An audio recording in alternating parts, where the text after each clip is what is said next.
Have you ever been close to someone with no concrete reason to doubt them, yet deep inside you always feel not completely at ease? Not because they have done anything clearly wrong, but because, after every conversation, you find yourself slightly shrinking inward, as if your energy has been drained, a sense of closeness that leaves you more exhausted than nourished. It might be the way they listen, but their eyes never truly stay with you, a form of care that is proper, yet lacking warmth. A feeling that you have to be right, have to be well-behaved, have to hold yourself just enough so you don't make them uncomfortable. Carl Jung once believed that true love does not require a person to make themselves smaller to be accepted.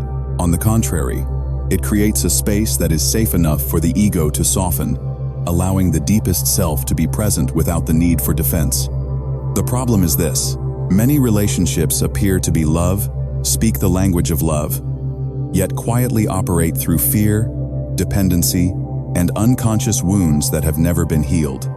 In this video, I will guide you through 9 subtle yet essential signs that reveal whether someone is truly your authentic love or not. Not through promises, not through emotional highs, but through the way you are allowed to be yourself when you are with them. And there is one sign near the end that clearly exposes an issue many people have experienced in love, one that has shattered hearts. And if you are willing to truly listen to it, it may become the path that leads you toward a love that endures. Sign 1. True love comes from the unconscious, not from reason. Paradoxically, most of us believe love is something chosen by reason, that it must be based on compatibility, similarity, or a clear checklist of criteria. Yet the truth is the complete opposite. The people who awaken you most deeply rarely enter your life through logic.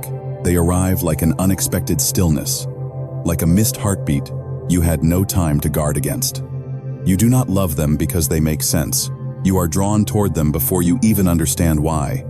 That feeling is like looking into a cracked mirror and seeing reflected not your face, but a subtle memory buried deep in the unconscious, so familiar that it makes you hold your breath for a moment. True love always appears in this form of energy: quiet, unobtrusive, leaving no audible footsteps. It is like a door left slightly ajar in the night, revealing a thin beam of light, small, yet strong enough to compel you to step forward without knowing what lies beyond.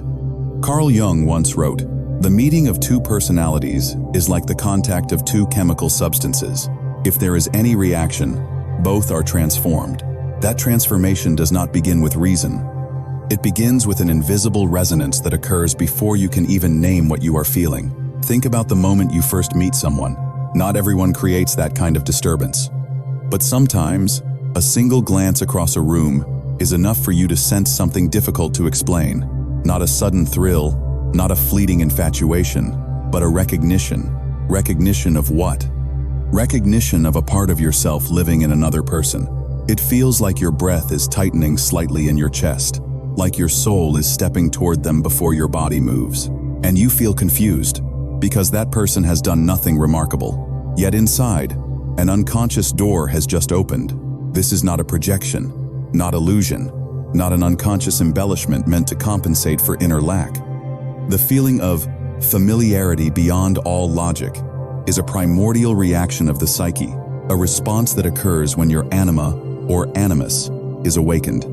In Jung's view, anima is the feminine archetype living within a man, and animus is the masculine archetype living within a woman.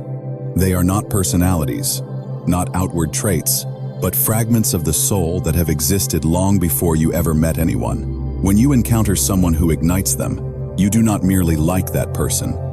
You remember them, a memory that does not belong to this lifetime. And it is precisely this resonance that creates a very particular pull. You enter the bond, not because the other person is reasonable, but because they awaken life in a deep part of you, a part you cannot reach through analysis or lists of traits. You feel as if they have already passed through invisible inner doors within you, as though your soul has known them in a realm wider than linear time. This attraction is not rooted in desire, physical appeal, or the need to fill a void. It is rooted in unconscious resonance, a spiritual whisper that reason cannot decode. Typically, Logic will try to find an explanation. Why do I like this person? Is it because they are good? Is it because they suit me? But love that arises from the unconscious does not need to be explained. You do not ask, you simply know. And this leaves you both enchanted and unsettled. Because reason is not accustomed to being sidelined. It wants control, clarity, meaning. Yet unconscious resonance can only be felt, not analyzed. It is the stillness between two breaths when you realize something important is happening. But you cannot describe it in ordinary language. Recall an everyday moment. You meet a stranger in a cafe, on a train, in a meeting, or even in a fleeting image you scroll past. No introduction, no preparation, no expectation. Yet in a split second, your unconscious opens its eyes, and you feel as if, I've known them from somewhere. You are not afraid. You do not analyze. You are simply drawn toward them by a quiet but powerful field of energy, like two magnets that have always belonged to the same magnetic field. In Jungian language, this sensation has only one name: archetypal recognition. When anima, or animus, is awakened, you are directly encountering a part of your own soul through another person. Not because they resemble you, but because they activate your deepest essence. You see in them what you have lost, what you once buried, or what you have always longed for, without knowing how to name it. And this is the foundational paradox of true love. The more authentic it is, the less it depends on reason. The deeper it goes, the quieter it becomes. The more important it is, the more it avoids anything logical. True love does not require explanation. It requires listening. Not listening to the other person, but listening to your own most subtle inner response in that moment, the response of the unconscious when it encounters the soul it seeks to touch. So if you have ever met someone who made time seem to reverse, space blur, and left you feeling as though you had stepped into a memory that does not belong to the present, you may not be mistaken. That is not intuition, not hallucination. That is the unconscious speaking. And once the unconscious has named someone, reason will only follow behind, like an apprentice who arrives too late. I want to ask you this. In those moments, when you feel the need to hold tightly to someone, what are you truly afraid of losing them, or the sense of safety you have never had? Sign 2. True love awakens the darkness. It is ironic that people still believe true love must bring absolute peace, must soothe the heart, must be a safe shelter one can lean into. Yet reality reveals another paradox. Sometimes the person who moves you most deeply is also the one who makes you feel the most uneasy. Not because they have done anything wrong, but because their presence triggers an invisible door within you to swing open, exposing the darker corners you have tried to hide in silence. And what startles you is not them, but yourself, the version of you that you have never dared to face directly. Have you ever experienced that strange moment when you stand before someone your heart is pulled toward, yet at the same time you feel the urge to turn away, to step back, to retreat into familiar darkness? As if two opposing forces are stretching you to the point of breathlessness. One longing to draw close, the other afraid of being touched. That inner tension is not a sign of mistake, it is a sign of truth. Carl Jung stated it plainly. One does not become enlightened by imagining figures of light, but by making the darkness conscious. True love does not come to caress your brightness. It comes to name the darkness you have forgotten or deliberately tried to forget. When you encounter someone significant, your unconscious responds in a way entirely different from reason. Reason may tell you to stay calm, that this person is just an ordinary human being, that there is no need to be on guard. But the unconscious does the opposite. It opens suppressed layers of memory, old wounds, ancient fears, and aspects of your personality you once pushed out of the light. Not because of anything they do, but because their energetic field touches the precise blind spot within you. That blind spot is the shadow. The shadow is not the evil or toxic part of you. It is the unseen truth. It is the emotions you once suppressed, the desires you once denied, the wounds you never allowed yourself to face. And ironically, love, the thing we imagine to be the gentlest and purest, becomes the strongest force to pull these elements into the light. Because nothing compels you to be honest with yourself more than the feeling of being seen through. Imagine standing before a dark room that has remained closed for years. You are accustomed to it, accustomed to letting everything rest quietly in the dark. Then suddenly, someone steps in, and simply through their presence, light flashes on. You see things you never expected to still exist: cracks, fragments, old objects you buried at the deepest level of memory. You feel uncomfortable. You do not want to look. You want to shut the door. But the door will not close anymore, because the darkness has been named. That is why you feel both love and fear, both the urge to draw near and the urge to run away. You are not afraid of the other person.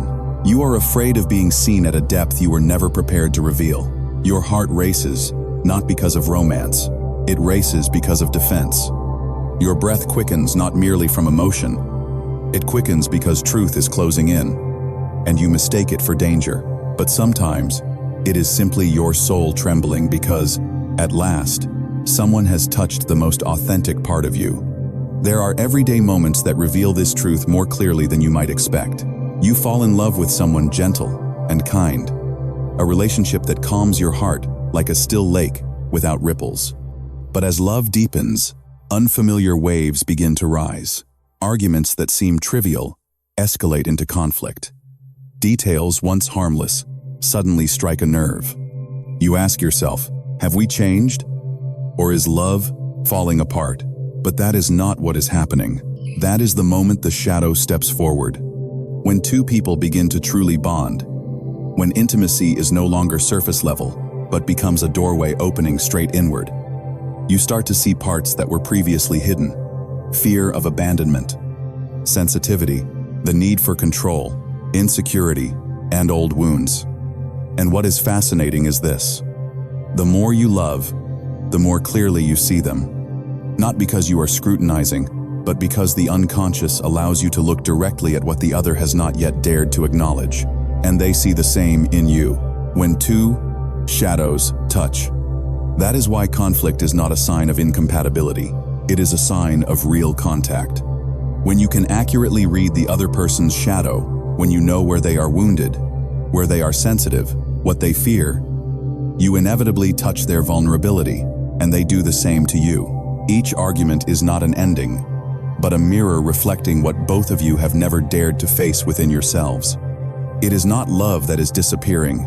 It is the unconscious gradually revealing itself. And the darkness, once again, is asking to be seen. True love has this capacity to release what has been hidden by bringing it to the surface, not by soothing it away. The person who truly matters on your spiritual path does not make you comfortable from the beginning. They confuse you, provoke reactions, and make you feel as though you have been pulled out of a familiar shelter. They do not come to heal you, but to make you look at the parts you once fled from. That friction is not punishment. It is a test. That closeness is not a threat. It is an invitation into your authentic being. And that inner struggle, wanting to draw closer yet also wanting to leave, is the measure by which you can recognize what that person is awakening within you. In many cases, you will find yourself pushed into very specific contradictions. You long for the connection, yet do not feel safe enough to surrender to it. You feel trust, yet fear being seen through. You feel attraction, yet want to rebuild your protective walls. That tension is not a sign to retreat. It is a sign that you are standing at the exact intersection between the ego and unconscious truth. And when you stand at that intersection, something interesting often happens. You begin to change, not because of what the other person says, does, or demands, but because you can no longer pretend with yourself. True love pulls darkness into the light, not to destroy you, but to form you. Someone is truly significant only when they make you ask, who am I when I no longer defend myself? And if that question has appeared in your mind, it means the door to the shadow has opened. At times, this confrontation may make you want to retreat. You will tell yourself the feeling is too intense, too much, too dangerous. But the danger does not come from the other person. It comes from what you have never dared to see within yourself. And if you are brave enough not to run, you will discover a profound truth. The shadow is not as frightening as you imagine. It is simply waiting to be heard. So if you have ever met someone who instinctively pulls you toward them while simultaneously making you want to run in the opposite direction, do not rush to conclude that the connection is wrong. Try listening to where that urge to flee comes from. It rarely comes from danger. It comes from truth. And in Jung's journey, truth always emerges from darkness before it becomes light. The last time you heard a joke that made your heart tighten, did you brush it off? Or did you notice which part of you had just been touched? Sign 3. Destiny is called forth from the unconscious when time and space disappear. The paradox of true love is this: it does not arrive according to the plans you set. It does not appear when you feel ready, and it does not follow any dating strategy. It comes at the very moment you least expect it, and precisely because of that, it leaves you stunned.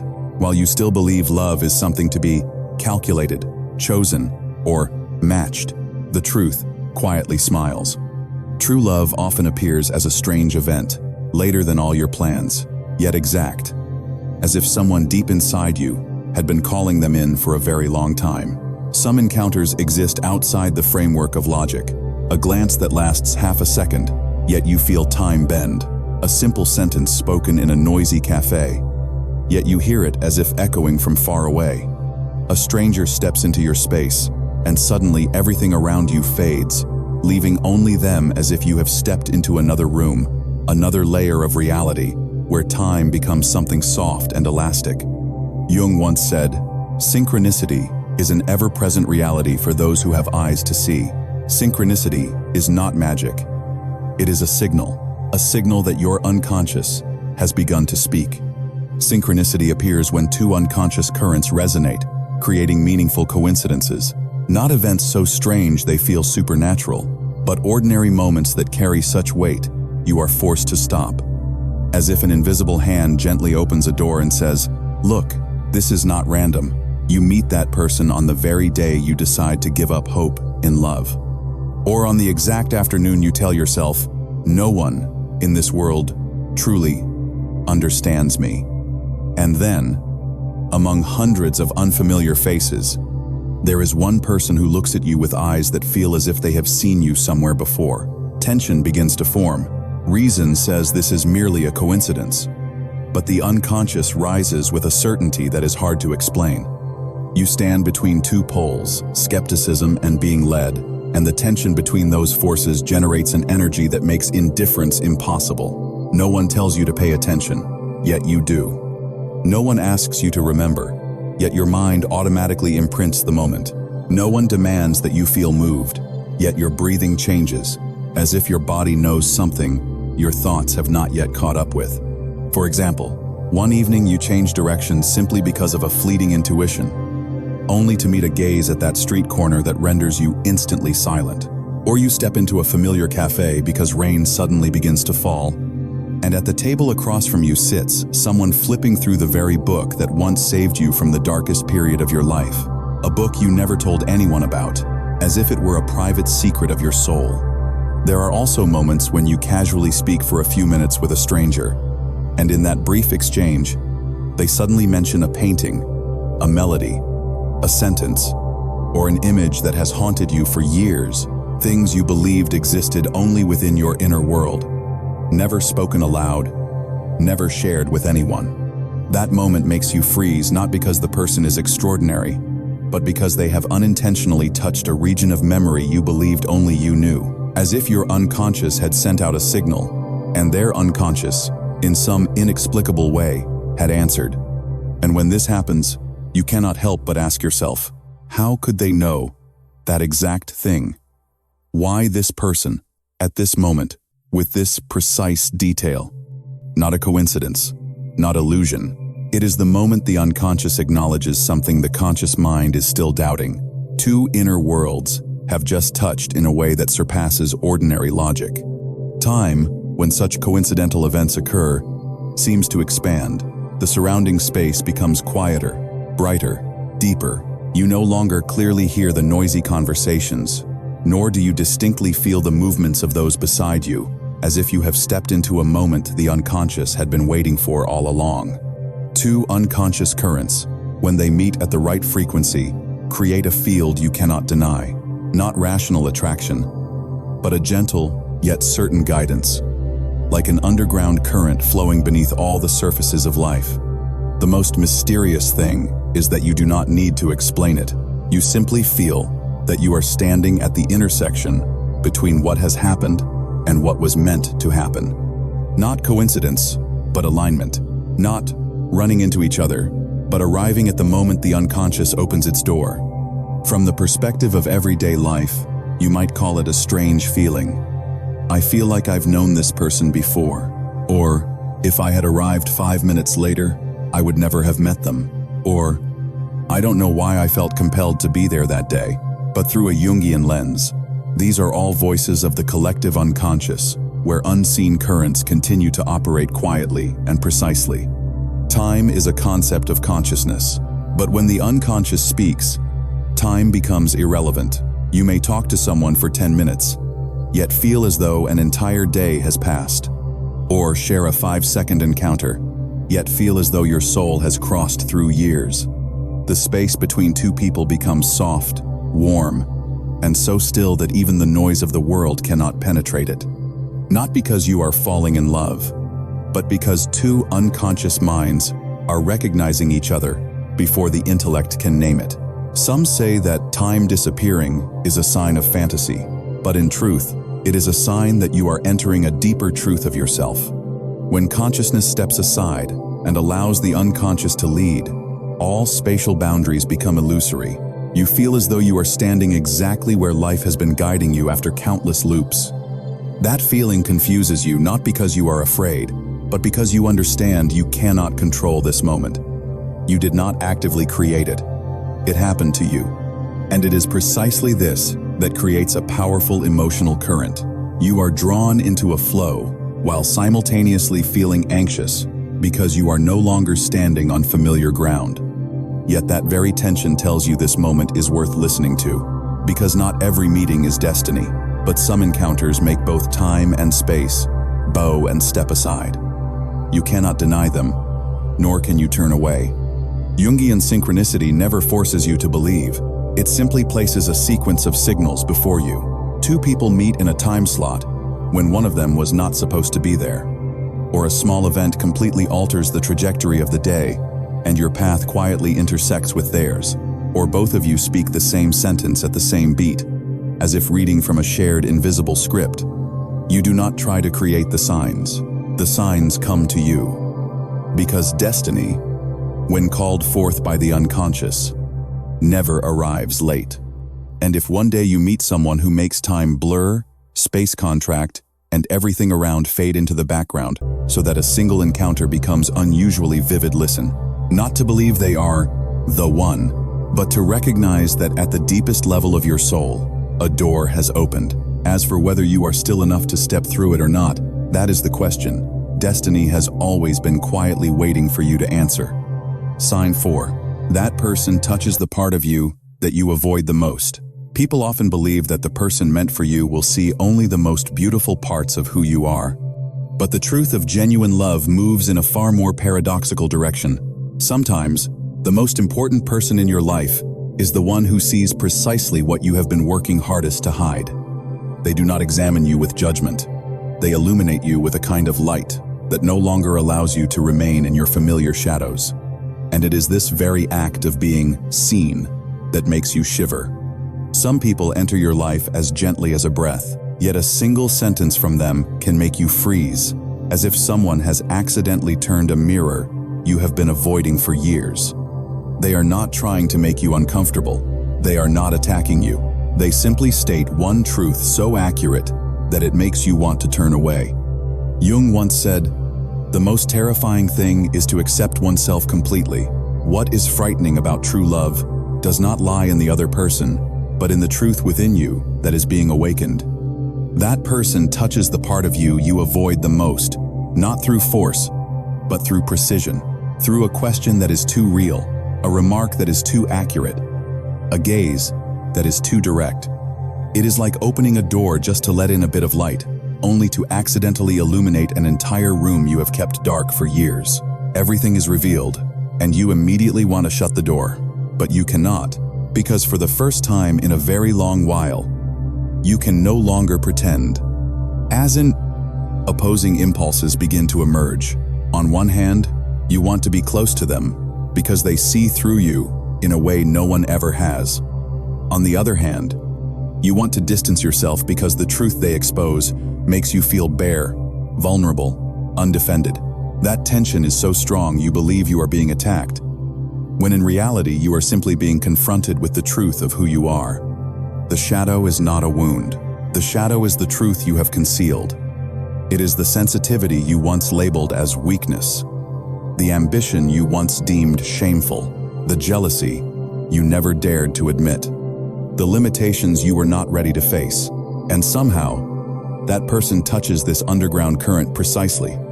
Recall very ordinary situations where this happens. You share a story about work, and they ask a simple question. Do you truly want that? Or are you just afraid of being left behind? You say you are fine, and they look at you for just a fraction longer, then ask, find the way you believe, or the way you perform. You say you are not jealous, and they fall silent, a silence that makes you realize you are hiding something. Or when you tease them in a way that feels harmless to you, yet they react intensely, and you cannot understand why. Those questions do not insult you, but they unsettle you in a very deep way. They touch the layer you have always avoided. When truth is illuminated at the right moment, you cannot respond with reason. You respond with instinct. You evade. You become angry. You withdraw. You attack. You retreat inward. But if you pause long enough to feel it, you will notice something strange. You are not angry because they are wrong, but because they are right. True love does not stun you with romance, but with precision. It does not make you melt. It wakes you up. It is the kind of connection that makes you wonder how someone could see things you have hidden even from yourself. You do not understand it intellectually, but the unconscious knows. The unconscious recognizes someone who can illuminate the very area you avoid, and the unconscious always reacts strongly to truth. This is why irrational arguments so often occur with the person you love most deeply, not because you are incompatible, but because you so easily touch each other's shadow. Every word they speak strikes a string you did not know existed, and every reaction you have touches something they once buried. This is not conflict. It is a collision with truth. But unlike sign 2, where the shadow is awakened, this is where the shadow is illuminated and named. A person who awakens your shadow makes you react. A person who touches the truth you avoid makes you face it. These two states are entirely different, and you feel the difference in your body. When someone merely activates fear, you feel defensive. But when someone touches your truth, you become silent. A silence heavy, like metal. A silence that echoes through an empty room. This is the moment you ask yourself, do I hate them, or do I hate the truth they just spoke? Am I afraid of them, or am I afraid of the version of myself they have seen? That person does not need to be perfect. They only need to be honest. And it is that honesty that makes you tremble, because you have grown accustomed to living within the persona, the social mask Jung described. So when someone meets you with truth, you feel unsteady. They look at you as if the outer shell does not exist. They are not fooled by how strong you appear. They do not believe, I'm fine. They do not believe, I'm okay. They see through you, and the shadow, the hidden part, is exposed. That moment is both painful and beautiful. Painful because you are unmasked. Beautiful because you are seen. But Jung reminds us that seeing truth is not always comfortable. He said, we cannot change anything unless we accept it. And true love is where truth begins to be accepted even slightly, even through resistance, even through confusion. Imagine standing before an old mirror. Someone gently wipes away the dust you deliberately blurred over it. They do not remove the mirror. They do not force you to look. They simply clean it. The rest, whether you face it or turn away, is your choice. When someone touches the part of you that you avoid the most, they do not change you. They simply open a door you have kept shut. And sometimes, true love begins the moment that door can no longer be closed. If you meet someone who makes you react to your own truth, listen. Not to idolize them, not to mistake them for a savior, but to recognize that your unconscious is trying to say, "This is the part you have been running from. It is time to look back." If you remove that person from the desires you project onto them, what remains? Sign 5. Meaningful coincidences. The language of the collective unconscious. Do you know what the most paradoxical thing is? Many people lose the most important signals of their lives simply because those signals are too subtle. They are not loud, not dramatic, not marked by an obvious, destined moment. They appear only as small coincidences that make you pause for a single beat, and that very pause is the message from the deepest layer within you. I want you to understand this clearly. Not every coincidence carries meaning, but the coincidences that create a sense of weight in your chest are no longer random. Have you ever experienced this? You think about someone for days without telling anyone. On the very day you decide to forget them, they unexpectedly text you. Or one night you lie awake, restless with a sense of disconnection, and the next morning, that person appears in a place you never would have expected.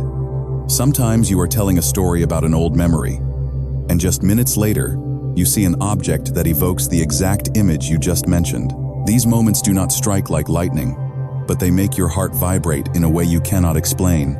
Carl Jung called this phenomenon synchronicity, meaningful coincidence. He once wrote, "Synchronicity is no more baffling than the discontinuities of quantum physics. Synchronicity is not magic. It is a different kind of logic, the logic of the unconscious. And remember this. Sign 3 spoke about timing.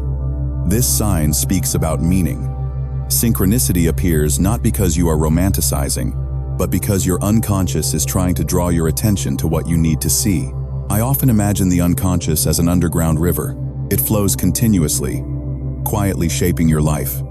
At times, it creates small cracks on the surface coincidences as gentle reminders that you should look down toward that current. Have you ever woken up with a vague but heavy feeling?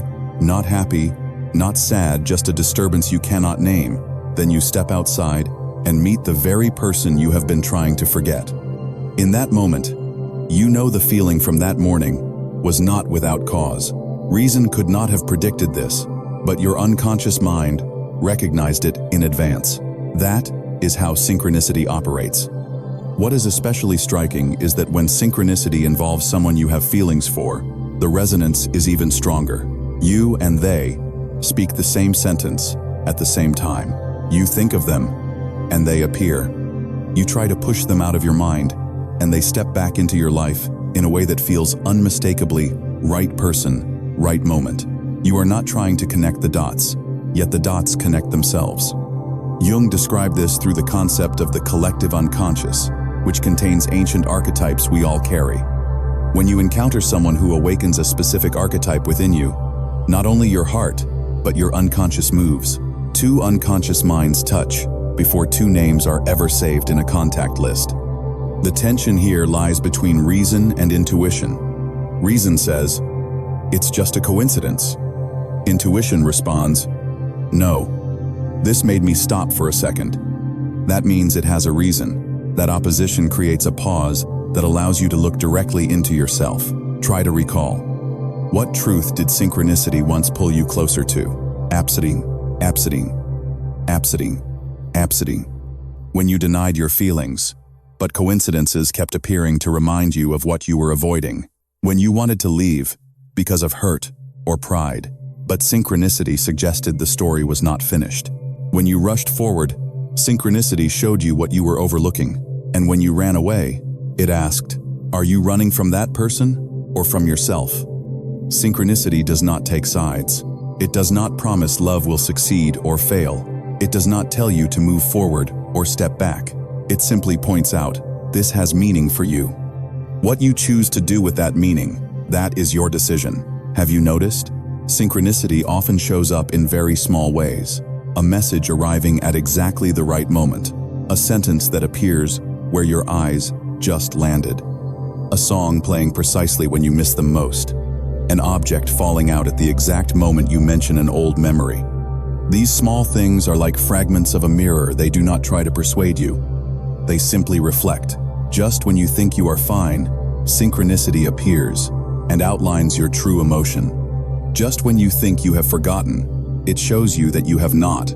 Just when you want to turn away, it asks whether you are truly honest with yourself. And just when you want to run, it reveals what you are most afraid of. Because synchronicity is not about the other person. It is about you, about what you need to face, about the fear you are hiding, about the truth you do not want to admit, about the questions you have never dared to ask yourself. If synchronicity keeps revolving around one person, the question is not, why them? The real question is, why is your unconscious calling that person's name at this particular stage of your life?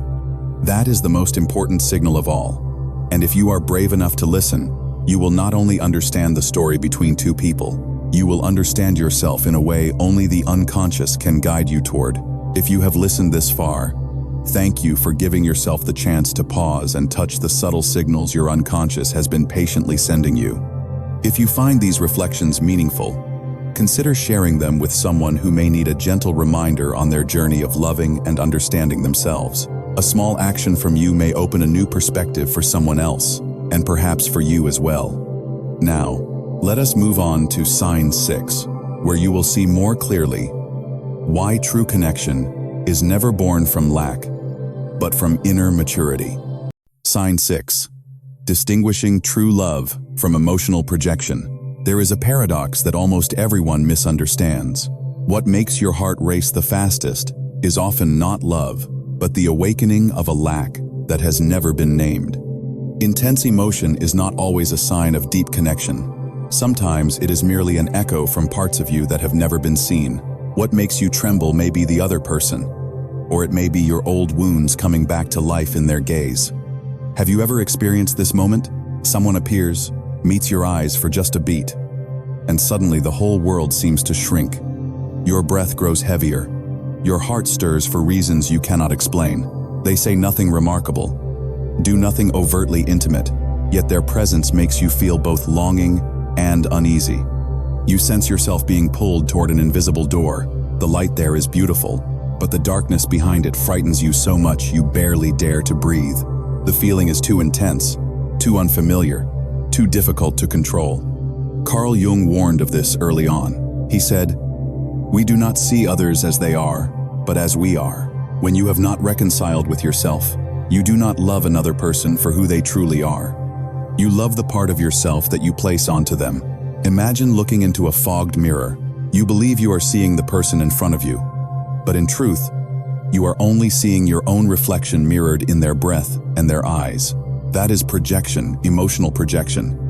It is one of the most powerful deceptions of the unconscious, convincing you that you have met the one, when in reality, you have only encountered the missing part of your own soul. And this projection operates more quietly than you might think. You meet someone and immediately feel a connection so intense, it seems irrational. You think about them more than you want to. You build scenarios in your mind after meeting them only a few times. You feel as though they offer you something you cannot give yourself. You believe they can soothe your loneliness, fill your emptiness, heal your wounds, and answer questions you avoid. But what is the truth? They are not the ones doing that. It is the neglected need within you, trying to find its way home. If they step back even slightly, you feel hollow. If they fall silent, panic rises within you. If they do not respond the way you expect, anxiety surges like an unannounced wave. And you call that love? No, that is emotional addiction, a subtle form of dependence disguised as intensity. The truth is this: real love has never made you lose yourself. Only projection does that. I want you to picture a very ordinary situation. You begin to like someone. Very quickly, you see them as wonderful, in exactly the way you have always hoped a partner would be. You see them as gentle at the moments you feel vulnerable. You see them as strong when you are afraid. You see them as mature in ways you have never dared to become. You see them as deep precisely where you have always felt empty. But pause for a second. Is that them? Or is that you? Are you seeing them? Or are you seeing the part of yourself you long to possess? Projection turns the other person into a stage for unmet desires. It makes you love what you believe they have, not what they actually have. You love a version of them stitched together from your wishes, memories, wounds, and fantasies. And when reality appears, you stumble. Because when they fail to act according to the role your unconscious assigned them, you feel betrayed. But they did not betray you. You betrayed yourself by handing them the responsibility to fill a part you never dared to face. Projection is strongest in 3 situations: when you are lonely, when you are wounded, and when you are searching for something you cannot give yourself. It creates a sense of destiny that is too fast, too intense, too abnormal. You mistake lack for connection. You mistake adrenaline for resonance. You mistake fear of loss for true love. You mistake the other person's silence for a blank space on which you write beautiful fantasies about them. Let me be honest. If you find yourself addicted to someone's emotional impact, that is not love. Love does not make you dependent. Love does not make you tremble in fear of abandonment. Love does not require you to sacrifice yourself just to keep someone from leaving. Love does not force you to change your entire identity to become who you think they want. Love does not steal your sleep with invisible dread. Only projection exhausts you this way. Projection unfolds in 3 very clear stages: illusion, disillusionment, and self-understanding. In the illusion stage, you see them as perfect. You color them with the most beautiful wishes of your heart. You believe you have met the right person. You think you have recognized a soulmate. But in truth, you have only encountered your own unconscious image. Then comes disillusionment. They say or do something very small, yet it is enough to pull you back to the ground. Nothing serious, just enough to show that they are not who you imagined. You hurt. You feel disappointed. You ask yourself, how could the person I love be like this? But you did not love them. You loved your illusion. Finally comes the stage of understanding yourself. This is when you realize which longing within you chose them as its canvas. Did you need someone strong because you have never felt safe? Did you need someone who listens because you have never dared to speak your truth? Did you need someone proactive because you are used to being abandoned?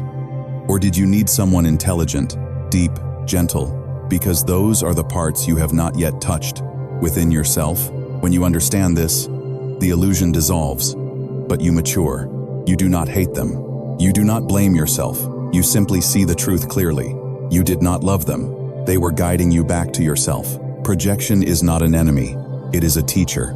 Jung once said, "Everything that irritates us about others can lead us to an understanding of ourselves."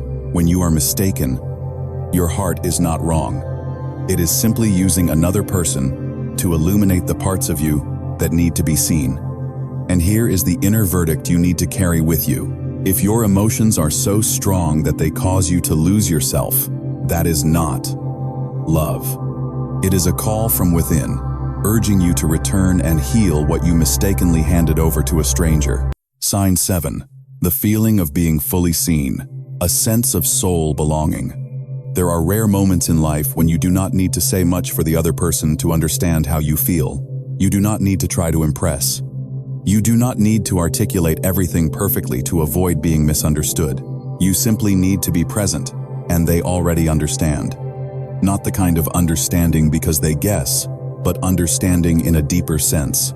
They touch a part of you that very few have ever seen. And the strangest thing is this: you do not feel afraid. On the contrary, you feel lighter, as if an invisible layer of armor within you has just fallen away without making a sound. Many people mistake true love for explosion, for passion, for emotions so intense they make the heart sway. But what Jung wanted us to see lies in the opposite direction.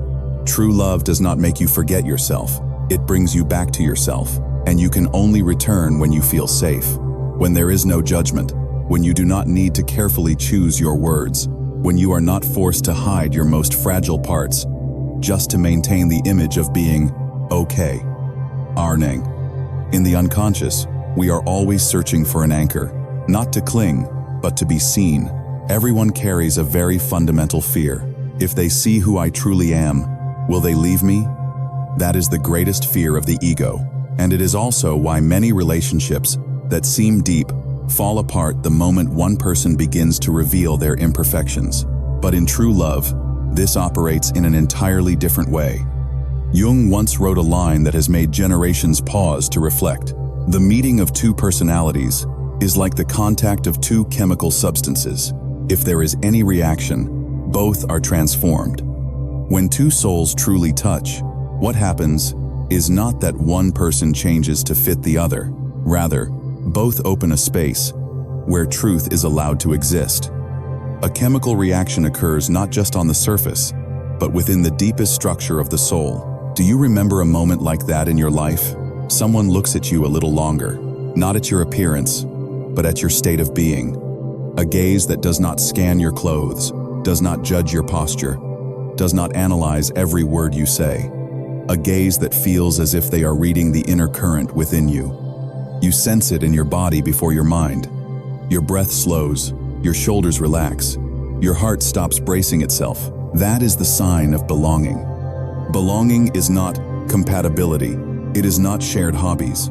It does not match music, taste, or daily habits. Belonging is the feeling that you can open your heart and speak your truth without being hurt. In Jungian psychology, this is the moment an archetype is awakened. The archetype of home, the archetype of a place you have belonged to within the collective unconscious. It has nothing to do with biological family or personal memories. Jung believed that some souls carry images that our unconscious has known for a very long time, long before the experiences of this lifetime. When you meet someone who aligns with that archetype, you feel as if you are coming home, not because they are perfect, but because they resonate precisely with your inner frequency.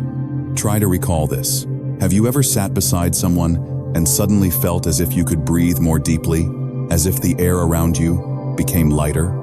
Conversations are no longer exchanges of information, but feel like being listened to with full presence, undistracted, unhurried. You do not have to try to make them understand. You do not need to explain everything neatly. You do not need to hide your anxiety, your fear of abandonment, or the cracks within you. You simply need to be yourself, and they will remain there. What makes this feeling special is that it does not make you dependent. On the contrary, it makes you free. This is the crucial distinction between true love and obsessive love. Obsession makes you anxious, makes you cling, makes you fear loss.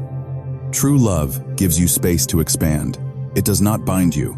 It allows you to stand upright. In many therapeutic sessions, I have heard people say they felt they lost themselves in a relationship. But with the person truly meant for you, the opposite always happens. You see yourself more clearly. Not clearly in the sense of being evaluated or praised, but clearly in that the parts of you that were once obscured, fear, fragility, unfinished dreams, suddenly become brighter under their gaze. They do not pull those parts out. They simply create a safe space for them to emerge on their own, and that is the most subtle form of healing. There is something deeply humane about true love. It does not require you to be perfect. You do not need to live up to expectations. You do not need to strain to become a good enough version in their eyes. What they want to see is not a beautifully decorated ego, but your truth. Every broken corner, every fear, every hope, every wound you have carefully hidden. And when they see all of that and still stay, you know that you belong. Soul belonging does not come from similarity of personality. It comes from the harmony of frequency, the ability for two people to exist side by side without changing their essence, from not having to live in defense, from being able to loosen the ego, from not fearing misunderstanding, and from being able to take a deep breath in their presence. Some people make you feel you must try hard to stay, belonging not because you need them to be complete, but because you do not need to pretend in front of them. Belonging not because they fill your emptiness, but because they allow you to see that emptiness without shame. And this is the subtle intersection between Jung and love. When you meet the right person, you no longer need to run from your shadow. But unlike signs 2 and 4, where the shadow is awakened or touched, this sign speaks of light. You are seen, not to be judged, but to be understood. You are not scrutinized, you are recognized. In true love, something very beautiful happens. You do not just become a more authentic version of yourself. You become a lighter one. A part of you knows that you no longer have to carry the social mask, no longer need to perform strength, resilience, independence, or cheerfulness, just to hide the truth that you, too, worried and vulnerable like anyone else. When you meet the right person, you do not need to try to make them see that. They already have. They saw it before you had the chance to say it. And the strangest thing is this: you want them to see it. Therefore, the seventh sign of true love does not lie in perfect harmony or romantic moments anyone can pretend to create. It lies in the moment you realize that beside this person, you no longer need to pretend anything at all. No running, no performing, no bracing, no striving to be worthy. You simply step into yourself, and they say, "I'm here." That is the belonging Jung wanted us to understand. A belonging that does not arise from need, but from recognition. Not from effort, but from unconscious alignment. Not from perfection, but from truth. If in your life you meet someone who allows you to breathe more deeply, more lightly, more honestly, know that you have touched one of the rarest signs of all. You are fully seen. And sometimes, being seen is exactly where love begins. Sign 8. True love is not control or dependency. There is a truth that almost everyone who has ever loved must stumble into before they finally believe it. Sometimes, what makes us cling to another person is not love, but a fear of abandonment disguised as affection. Have you ever felt this? The more someone pulls away, the more you chase. The more they fall silent, the more panicked you become. The farther they go, the more you feel as though you cannot breathe. And in reverse, there are times when you are the one causing panic in another. The more you try to control, the more they withdraw. These two opposing poles create a suffocating spiral that many people mistake for destiny. But Jung would look at that structure and say plainly, "This is not love. This is two wounds pulling at each other." I want you to slow down and picture it clearly. One person clings out of fear, the other escapes out of instinct. One seeks safety through control, the other seeks safety through disappearance. Not because either is bad, not because either lacks love, but because neither was ever taught how to love without armor. Jung described this structure as the dynamic of the wounded self, the operation of injured egos meeting each other at their most vulnerable points. There is no love there, only the amplification of fear. Fear of loss, fear of not being enough, fear of replacement, fear of having one's weakness fully seen. Neither person is loving the other. They are loving the familiar feeling of an old wound, and they mistake it for destiny. But do you know what is most painful? Dynamics like this are often extremely intense, highly addictive, and incredibly difficult to let go. Because they awaken adrenaline, not the heart. They activate the survival instinct, not the soul connection. They make you feel alive, but they do not make you feel that you belong. Jung warned that relationships built on control and dependency are not love, but the unconscious trying to free itself. When a person controls, they are not trying to suffocate the other. They are trying to erase their own anxiety. When a person withdraws, they are not seeking freedom. They are seeking shelter from the feeling of being seen too clearly. The two orbit each other like defective magnets drawn together by wounds, yet repelled by fear. I have heard many people say they loved someone to the point of losing themselves. But love never makes you lose yourself. If you lose yourself in a relationship, that is dependency, not love. True love brings you back to yourself. It does not pull you out of yourself so you can cling to another. The one who controls always says they do it out of love. The one being controlled always says they endure it out of love. But love is not endurance. Love is also not seizing control over another person's life. Love is seeing the one you care for be free and still choose to stay, not holding them in place through fear. Think back to a relationship you once had where you could not speak your truth. You were afraid that if you did, they would leave. Or you waited for each message as if it determined your worth for the day. That feeling hurt, yet you could not walk away. You thought it was deep love. But in truth, it was emotional dependency, what Jung described, not as love, but as addiction to psychological stimulation. Dependency keeps you awake at night, makes you constantly check your phone, and makes you perform strength or obedience just to keep the other person. It never gives you the sense that you are enough. It never gives you belonging. It turns your heart into a tightly stretched string, vibrating violently, yet so fragile that a single, small impact can snap it. That is why you become exhausted. One of Jung's most profound statements about relationships is this: where love rules, there is no will to power. Where love exists, there is no domination, no attempt to control. No one is gripping tightly. No one is holding their breath. No one shrinks themselves so the other can feel larger. True love does not function that way. Notice this. In relationships of control and dependency, everything is deeply imbalanced. One person always feels like too much. The other always feels not enough. One constantly fears abandonment. The other constantly fears suffocation. One uses pressure to keep the bond. The other uses distance to breathe. These opposing reactions do not create love. They only create a loop of suffering that convinces both people they cannot live without each other, when the truth is that neither can live as themselves. True love is entirely different. True love gives you space to stand upright. It gives you freedom to become. It allows you to breathe in peace without fearing abandonment. It offers calm without needing to control the other. It gives you safety without forcing you to disappear when emotions surge.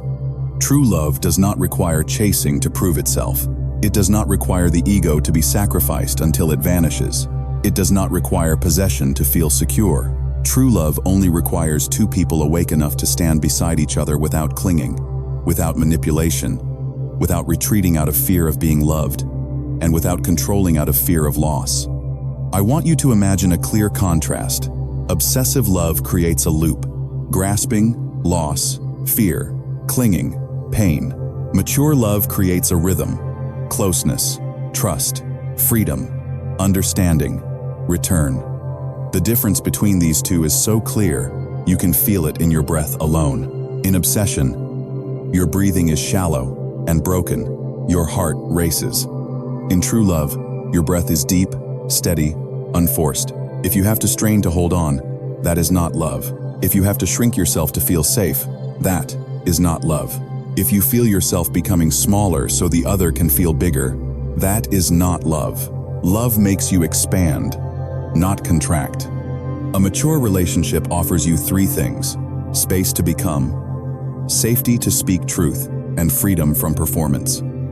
None of these exists within a control-dependency dynamic. Remember a very ordinary example. When you say you need time alone, a controlling person feels threatened. They become angry, accusatory, suspicious, or try to pull you back. But someone who truly loves you will look you in the eye and say, "I'm here. When you're ready, come back." Not because they do not fear losing you, but because they know you are not their possession. Love is not power. Love is the freedom to choose to stay. Or when you are having a terrible day and admit that you are tired, weak, not okay. A controlling person will use that vulnerability as leverage, making you dependent, making you believe only they understand you. But someone who truly loves you does not use your wounds as support. They simply sit with you, quietly present, not fixing you, not judging you. They let you be you, even at your ugliest. True love does not drain your life energy. It gives you more. It does not make you afraid. It softens you. It does not confuse you. It clarifies you. It does not make you cling to another. It helps you stand firmly in yourself. When Jung said that relationships of control and dependency are the unconscious trying to free itself, he wanted us to understand this. The pain does not come to destroy you, but to make you look again. To see what within you is using another person as a mirror. To see which fear is binding you to what hurts you. To see which part of you still believes you are unworthy of peaceful love. And from that recognition, you step toward true love, the kind of love that takes nothing from you, the kind that does not demand you trade away your identity, the kind that does not make you feel wrong for having needs, the kind that does not force you into a pleasing version of yourself to be kept, the kind that does not make you tremble in fear of tomorrow, the kind that simply says, "You are you, and that is enough." If you are in a relationship where you must grip tightly for the other to stay, or where you must disappear whenever emotions rise, pause for just 1 second. Not to blame yourself, not to blame them, but to ask, is this love, or is it my fear, searching for something to hold on to? True love does not require you to cling. It requires you to be present. It does not require you to grip tightly. It asks for trust. It does not require you to shrink. It calls you back to yourself. And when you return to yourself, the one truly meant for you will recognize it before you ever have to say it out loud. Sign 9. No one can love the parts of you that you have not yet loved. There is a quiet tragedy in the journey of love that almost everyone falls into. We constantly hope that someone else will love the parts of us that we ourselves avoid. Have you noticed this? You long to be seen, to be understood, to be embraced, even in the worst parts of you. You want someone else to love your vulnerability, while you yourself feel ashamed to touch it. You want someone to accept your rough, messy edges, while you hide them behind roles that make everything look fine. You want love to heal you, but you do not give yourself the chance to look directly at the wound. This is not your fault. We grow up in a world that talks endlessly about finding the right person, yet almost never asks, and you? Have you become the right person for yourself? Yet? And so we give our heart to someone and silently beg for something no one knows we are asking for. Please love me in the way I cannot love myself. This is the unspoken wish of countless souls searching for love, and it is also the wish that hurts us the most. Jung once said something whose depth you only truly understand after you have really loved. The most terrifying thing is to accept oneself completely. Nothing is more frightening than accepting the whole of who you are. Every good part, every bad part, every broken, immature, greedy, jealous, and vulnerable piece. We are so afraid of ourselves that we hope someone else will do this for us, but no one can do it in our place. In love, another person may support you, may place a hand on your deepest pain, may see what you have never spoken aloud, but they cannot step inside you and clean up the parts you keep hidden. They cannot love on your behalf the parts you are pushing away. They cannot give you worth if you are convinced you are unworthy. They cannot sustain a mature connection if you are still clinging to distorted ways of loving born from old wounds. You may have experienced this. At the beginning of love, you see them as light, but the longer you love, the more that light illuminates what you do not want to see. You feel judged, hurt, and abandoned. Yet sometimes the truth is this: they are not abandoning you. They simply cannot love the shadows you continue to refuse. And then you fall into the familiar spiral. Why don't they understand me? Why don't they love me enough? Why do I always feel hurt in love? And the answer, Jung would say it very gently, but very sharply, is because you haven't yet learned to love the one person who needs it the most yourself. You are not in pain because they lack love. You are in pain because you lack love for yourself, and the other person merely happens to touch that exact space. Look closely at an everyday example. You feel abandoned when your partner does not text for a few hours.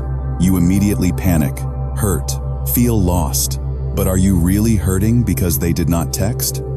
Or because the feeling, "I am not enough to be loved," has lived inside you for a very long time, long before they appeared? Or you become angry when they do not meet your expectations. You feel disrespected. But are you angry at them? Or are you reacting to an invisible feeling inside the fear of not being chosen? They did not create your pain. They only revealed pain that was already there. And when this truth appears, many people run. They leave the relationship. They find someone new. They search for the feeling of being loved to soothe old wounds. But no matter how far they go, they carry with them the parts that were never accepted. And those parts will keep demanding, keep making noise, keep breaking things apart. Jung called this process individuation, the inner maturation that happens when we dare to look directly at what we have always avoided. True love always brings you to this threshold. True love is not only warmth, it is also a mirror that does not allow you to keep deceiving yourself. That is why the person truly meant for you will not indulge the illusion you have about yourself. They will see what you hide, and they will not run from seeing it, but they also cannot face it for you. At this point, You understand the deepest truth. The other person is not responsible for healing you. They are only responsible for loving you. Healing, that is your responsibility. And when you do not do your part, you will love through fear, through lack, through expectation, through assigning the other person a role they cannot carry. You will want them to soothe your inner loneliness while you have never stayed alone with yourself. You will want them to accept your shame while you continue to avoid it. You will want them to prioritize you while you treat parts of yourself as something to be hidden, and then you will feel betrayed when they do not save you from your own pain. But do you see the paradox? You ask another person to do what you have never done for yourself. Jung said that every deep relationship has a breaking point, a moment when idealization collapses, and you see the other person as they truly are, while also seeing yourself as you truly are. If you do not love yourself, that moment will hurt like someone tearing a warm blanket off you in the middle of winter. You will feel exposed, deprived, and panicked. But if you are brave enough to stay, awake enough to keep looking, you will see that this is exactly the moment you are given the chance to grow. Accepting your whole self is not an emotional act. It is a right every soul must pass through if it wants to touch true love. You do not need to be perfect to be loved, but you do need to be truly present to recognize who truly loves you. True love is not about finding the right person. It is about daring to become a version of yourself that is real enough for the right person to recognize you. That person will not love you for the parts you have not loved. They will only stand beside you, patient, clear, and awake, and say, "When you are ready, step in with me." That door does not open from the outside. It opens from within you. You may find someone who makes your heart race instantly. You may find someone who awakens every instinct and desire. You may find someone who makes you feel as though you are being swept away in a flood of intense emotion. But only when you find someone beside whom you do not have to run from yourself, only then will you know you have touched true love. And true love always begins with you turning inward and asking, "Have I truly loved this part of myself yet?" If the answer is no, no one can do it for you. They can only hold your hand and walk with you to the threshold. Stepping through that is your work. And when you dare to step through that door, something miraculous happens. You no longer seek love to fill yourself. You seek love to share. You no longer cling to anyone. You stand firmly in yourself. You no longer love to prove your worth. You love because you know your worth is wide enough to hold, to connect, to create a mature love. That is the true love Jung wanted us to understand. A love not born from hunger, but from wholeness. Not born from fear, but from awareness. Not born from illusion, but from having entered yourself and no longer abandoning yourself. True love begins with this question, a question only you can answer. Am I ready to love someone from fullness rather than from lack? And have you ever been in a relationship where you expected someone else to love the parts of you that you were afraid to face? What moment made you realize that truth? Share a little in the comments. Your story might help someone else see themselves more clearly. After moving through these signs, you may have realized something very important. True love is not loud, not perfect, and it does not come to save you from yourself. It comes to compel you to look back, to mature, and to live more honestly with what is unfolding inside you. Carl Jung once said that throughout the journey of life, we continuously encounter ourselves in countless different forms. And sometimes, the person who enters your life most deeply is not meant to stay forever, but to help you recognize where you are on that journey. If you saw yourself somewhere in the reflections we just explored, remember this: you are not weak, you are awakening. And that awakening is precisely the starting point of a more mature love with others and with yourself. Have you ever met someone who made you feel as though you were being read and forced to face yourself? Share that experience in the comments below. If you found this content valuable, please subscribe to the channel to continue this journey with us in upcoming videos on depth psychology, Carl Jung, and inner development. Turn on notifications so you don't miss future analyses. Thank you for listening, and see you again on the next step of the journey.